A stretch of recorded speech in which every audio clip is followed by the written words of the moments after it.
En tant que chrétienne, je n'ai jamais vraiment fêté Halloween.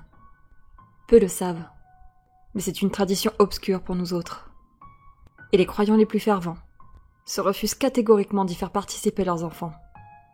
J'ai été de ceux-là, de ces mômes privés de la tournée de bonbons, alors que leurs camarades en parlaient à chaque début d'année scolaire, avec des étoiles dans les yeux.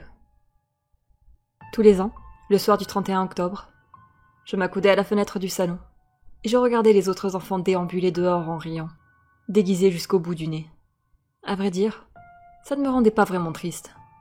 Ma mère m'avait appris que prendre part à une tradition d'origine païenne comme celle-ci reviendrait à renier notre serment d'allégeance envers Dieu. Cette explication m'avait suffi. Et je m'étais contentée d'observer avec intérêt, chaque année jusqu'à mes 12 ans, cette coutume étrangère. La première fois que je me suis surprise à observer ce défilé de costumes passant dans le quartier, en réclamant des friandises, j'avais 5 ans. En jouant dans le salon, j'ai brusquement tourné la tête après avoir entendu un cri de joie à l'extérieur, et me suis précipitée à la fenêtre. Dans la rue, il y avait 3 enfants plus âgés que moi, déguisés en sorciers, momies et citrouilles, jubilant devant le contenu des sacs qu'ils tenaient en main. En regardant avec plus d'attention, j'ai réalisé que le contenu en question était un ensemble coloré d'emballages attrayants. De fait, j'ai tout de suite compris de quoi il retournait. Fasciné par ces 3 mômes costumés et leur butin, j'ai aussitôt appelé ma mère pour lui montrer. Et c'est là qu'elle m'a expliqué qu'il s'agissait d'une tradition païenne. Un peu déçue, j'ai acquiescé et me suis retournée vers la fenêtre pour continuer à scruter sorcières et démons, fées et magiciens, jusqu'à ce que l'on m'arrache à ma contemplation pour m'en mettre au lit. Depuis ce jour, année après année, j'ai répété la manœuvre, en pleine fascination devant le défilé horrifique et sucré qui passait sous ma fenêtre. Certaines fois, les enfants faisaient peur au voisinage, en poussant des cris effrayants, avant de s'enfuir en courant. D'autres étaient accompagnés d'adultes crimés comme eux, et s'amusaient à répéter la fameuse formule « un bonbon ou un sort ». L'année de mes 8 ans a été celle où tout le monde a commencé à en parler à l'école, à l'approche du 31 octobre. J'ai dû refuser plusieurs invitations de mes amis, qui voulaient que j'y participe avec eux cette année-là. Évidemment, ils se sont moqués de mes raisons, mais je m'en fichais. Je continuerai de les observer depuis la fenêtre, avec un mélange d'émerveillement et de curiosité. Je pense que ce qui me fascinait le plus, c'était les costumes. Chaque année, si la plupart de ceux qui participaient semblaient s'habiller de la même façon que leurs prédécesseurs, certains faisaient un effort pour redoubler d'inventivité. J'ai ainsi vu passer un clown tueur plus vrai que nature, tronçonneuse bruyante incluse. Un monstre de Frankenstein terrifiant, à en faire pâlir le diable. Un médecin fou, avec des airs d'évadé d'asile psychiatrique. Néanmoins, comparé aux autres, il y a 2 années qui m'ont particulièrement marqué. La première a été celle de mes 9 ans. Comme à mon habitude, à la nuit tombante, je m'étais installée à la fenêtre du salon, les yeux rivés sur la rue. Ma mère avait pris l'habitude de me donner quelques bonbons le soir d'Halloween, pour compenser le fait que je ne pouvais y participer. J'étais donc là, suçant un caramel et scrutant les ténèbres naissantes, qui voyaient évoluer une foule de petits monstres rieurs, amassant friandises sur friandises. Je ne m'en suis rappelé que bien plus tard. Mais tout a commencé par un bruit sourd dans le lointain, qui a résonné dans la rue. Puis, environ 5 minutes plus tard, les plaintes sont venues. Des plaintes horribles, gutturales, des gémissements de douleur, à peine articulés qui se rapprochaient lentement. Quand je l'ai vu apparaître à environ 20 mètres de la maison, sur la gauche, à la lumière d'un lampadaire sous lequel il venait de s'arrêter, mon premier réflexe a été d'écarquiller les yeux d'admiration pour l'inventivité de l'homme qui se tenait là. Son costume consistait en un jean gris et un pull beige taché d'une hémoglobine qui brillait sous le lampadaire. Et son masque? La partie supérieure consistait en des yeux et un énorme mot, quoique recouvert de sang. Quant à la partie inférieure, il s'agissait d'une mâchoire explosée, représentant des dents partiellement manquantes, en dessous desquelles pendaient des lambeaux de chair, mollement suspendus à un menton inexistant. J'avais vu défiler bien des costumes, et jamais je n'avais vu un pareil souci du détail. C'est alors que j'ai remarqué que les enfants détalaient en courant et en hurlant devant le nouveau venu, qui s'était remis à avancer en gémissant, vers la porte de l'un de nos voisins. Quelques secondes plus tard, ma mère a fait irruption dans la pièce et m'a ordonné de filer dans ma chambre. Vous vous en doutez, il ne s'agissait pas d'un masque. Contrairement à ce que m'avaient fait voir mes yeux d'enfant, et la lumière éthérée du lampadaire de notre rue, ce n'est que bien plus tard que ma mère m'a raconté ce qui s'était réellement passé ce soir-là. À une rue de chez nous, un homme avait tenté de mettre fin à ses jours d'une balle sous le menton, mais avait raté son coup et s'était explosé la mâchoire. En état de choc et incapable de parler, d'appeler qui que ce soit, il était sorti de chez lui dans l'espoir de trouver de l'aide. Mais personne ne lui avait ouvert. Les gens étant terrifiés par son apparence et ses borborigmes suppliants, qui sonnaient comme des plaintes agressives à leurs oreilles.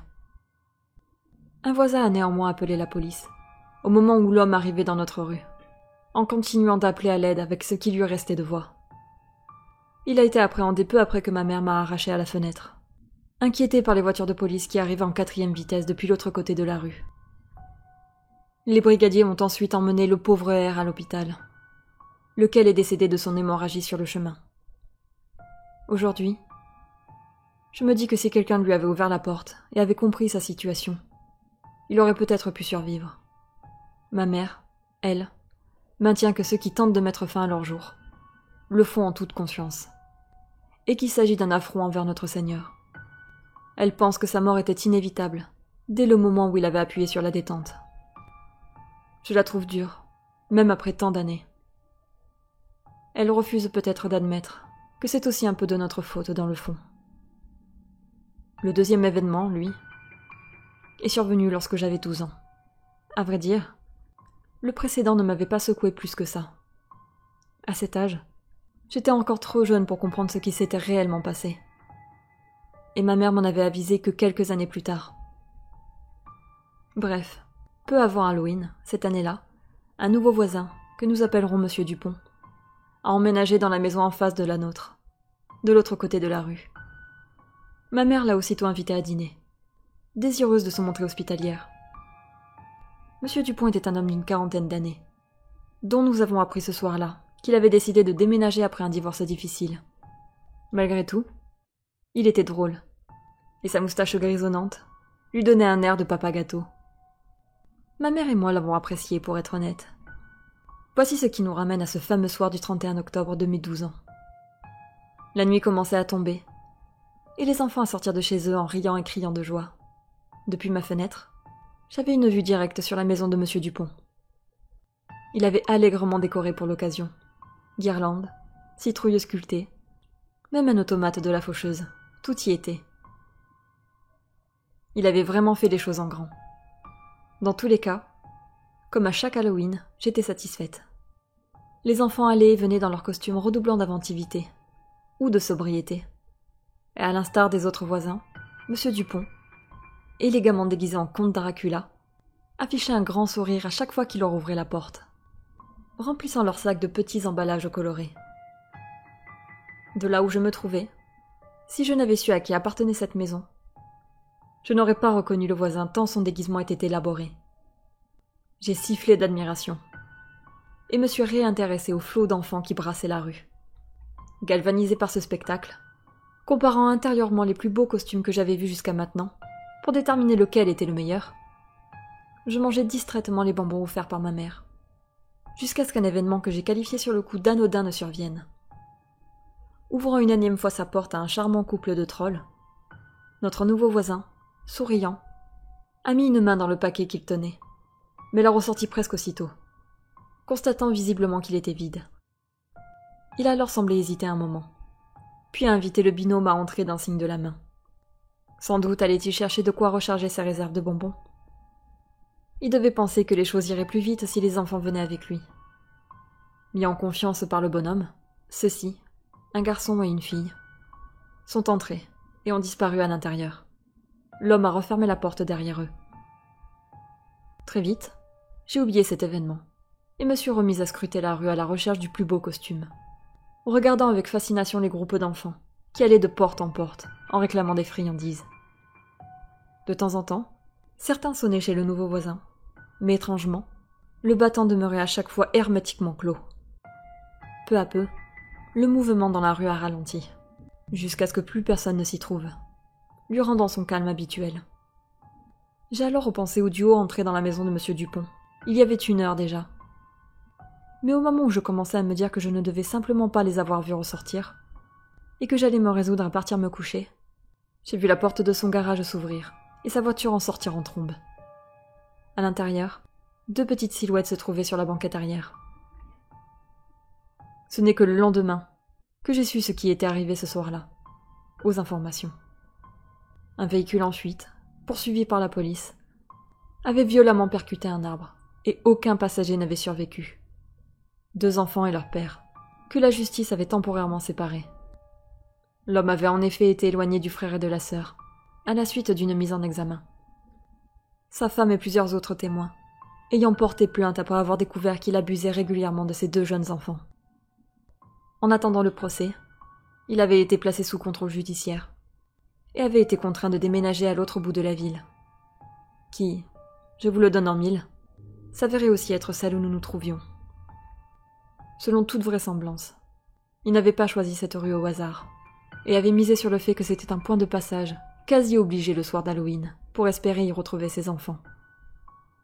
Déguisé de la tête aux pieds, il ne s'était pas fait reconnaître d'eux, et avait profité de leur naïveté pour les kidnapper, et tenté de partir à l'étranger avec eux, avant que la police ne se rende compte de leur disparition. Malheureusement pour lui, celui-ci avait été immédiatement signalé à la brigade, qui avait eu tôt de rattraper l'homme. Conscient de ce qu'il risquait, il avait paniqué et perdu le contrôle de son véhicule, trouvant la mort et emmenant ses enfants avec lui. Là encore, vous avez dû le voir venir. Cet homme, dont la photo apparaissait en gros plan sur l'écran, c'était Monsieur Dupont. Un père alcoolique, délesté de ses droits familiaux, pour présomption de pédophilie, qui n'était venu dans le quartier que pour une chose: kidnapper ses propres enfants, et quitter le pays avec eux, avant que la justice ne les prenne définitivement. Je n'ai jamais rien dit sur ce que j'avais vu ce soir-là, et personne ne m'a jamais posé aucune question sur le sujet. Les autres voisins, quant à eux, ont bien entendu été horrifiés.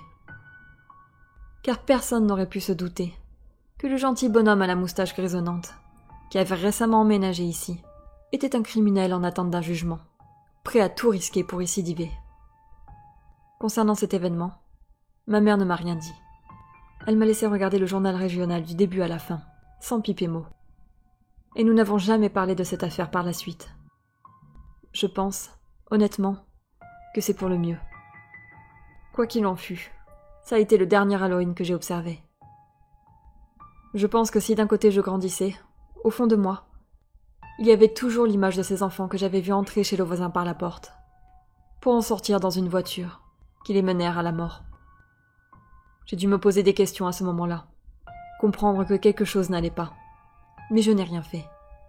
J'ai préféré ignorer la chose et m'en détourner. Peut-être que je savais que cet événement n'était pas normal. Mais le déni était tellement plus simple à envisager. Après tout, je ne désirais qu'une chose: profiter de la soirée et des costumes défilants qu'elle m'offrait. La seule fois où j'ai raconté ce secret à quelqu'un était au confessionnal. Et même si le prêtre m'a dit ce jour-là que je n'avais rien à me reprocher et que Dieu me pardonnait, je n'arrive pas à me défaire de cette culpabilité.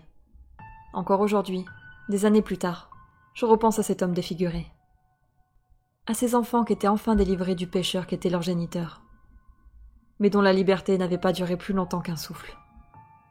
En un sens, ma mère a raison, même si elle a tort sur le fait que cet homme méritait ce qui lui est arrivé. Halloween est une fête païenne, où s'estompe la protection du Seigneur. Ni l'homme à la mâchoire explosée, ni ses enfants n'auraient dû trouver la mort ce soir-là. Pour autant, ce sont mes yeux innocents qui ont vécu ces 2 événements, et leur ombre ne me quitte pas, peu importe quelle ferveur je mets dans mes prières. Que vous soyez croyant ou non, prenez ces anecdotes comme une mise en garde. Si vous choisissez de prendre part à la tradition profane qu'est Halloween, soyez certain d'être paré à toute éventualité. Pas parce que vous risquez de tomber sur je ne sais quel tueur déguisé en clown. Pas parce que, ce soir-là, de pseudo-fantômes s'éveilleraient. Mais parce que durant l'espace de quelques heures, la protection du Seigneur s'estompera. Vous serez livré à vous-même, à vos démons intérieurs, à ceux qui rampent au dehors, et aucune lumière ne viendra percer les ténèbres dans lesquelles vous vous serez enfoncé. Croyez-en un enfant, qui les a contemplés de près.